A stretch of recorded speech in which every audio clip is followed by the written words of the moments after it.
Fala, meus queridos, Isaac Alves aqui. Quero compartilhar um rápido texto da palavra com você. Olha o que diz Lucas, capítulo 22, versos 31 e 32. Palavras de Jesus a Simão e os discípulos que ali estavam. Simão, Simão, eis que Satanás pediu para peneirar vocês como trigo. Eu, porém, orei por você, para que a sua fé não desfaleça. E você, quando voltar para mim, fortaleça os seus irmãos. Um texto incrível, um texto muito lido, conhecido e que eu amo e aprendo muito com ele. Eu já ouvi muitas interpretações e aplicações para esse texto. Algumas eu confesso um tanto quanto equivocadas.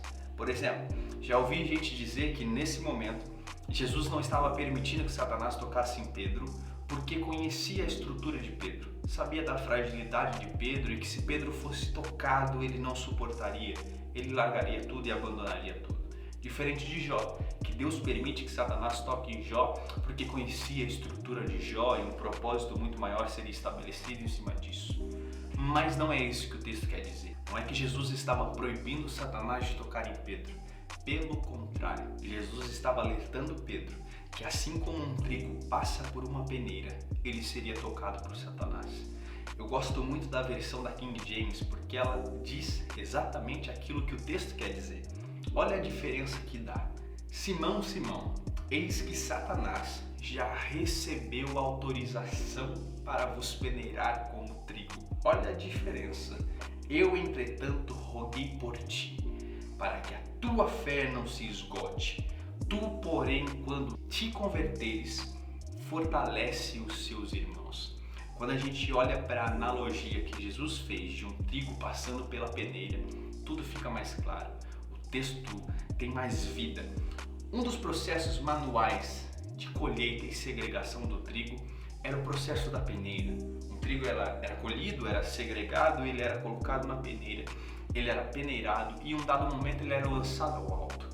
No momento em que ele era lançado ao alto, todo o restolho, toda a palha, toda a sujeira, tudo aquilo que não era trigo era levado com o vento. Na peneira só ficava o trigo puro, o trigo na sua essência, a matéria-prima que seria utilizada depois disso. E era exatamente por esse processo que Pedro passaria. Muita coisa precisava ser mudada na vida de Pedro. Pedro precisava aprender sobre humildade, sobre compaixão, sobre amor, sobre submissão. E ele estava passando por esse processo de transformação de caráter. E uma das etapas desse processo era ser peneirado como trigo.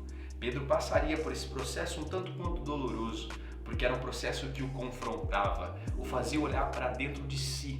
Mas o que trazia esperança ao coração de Pedro era que quem rogou por ele foi o próprio Jesus. Foi Jesus quem orou por ele para que a fé dele não fosse desfalecida.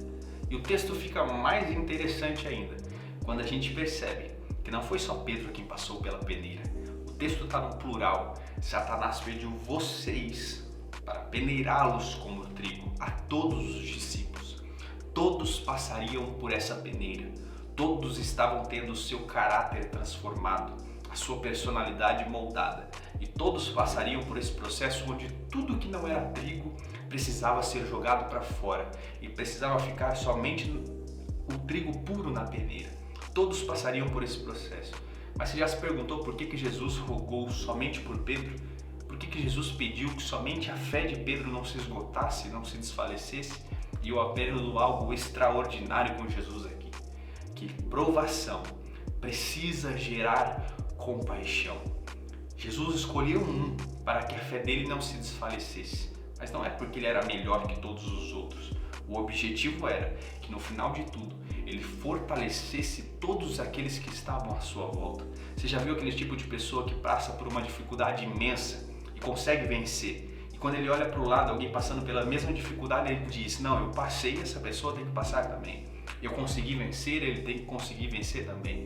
Se Jesus te escolheu para passar por uma dificuldade e vencer ela, e a sua fé não foi desfalecida, não foi esgotada nesse processo, não é porque você é melhor que ninguém, é porque você precisa ajudar alguém, você precisa estender a mão a alguém. As pessoas que estão à sua volta, estão tendo a sua fé desfalecida, não são piores que você e você não é melhor que elas. Deus te escolheu, Jesus te elegeu para fortalecer a fé dos seus irmãos. Tu, pois, quando te converteres, quando passar por tudo, quando vencer tudo, quando chegar no final e ver que conseguiu vencer, fortalece os seus irmãos. Estenda as mãos para aquele que está à sua volta. Provação precisa gerar compaixão. Jesus está a todo tempo nos moldando. Jesus está a todo tempo transformando o nosso caráter.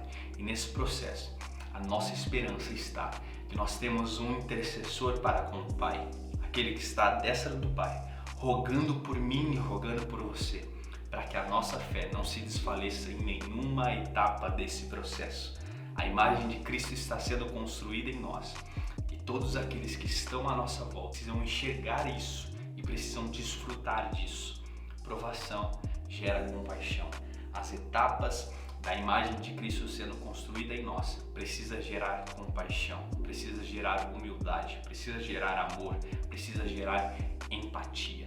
É isso que é ser discípulo de Cristo. Fique com essa palavra, aplique ela para a sua vida, que Deus abençoe e até a próxima.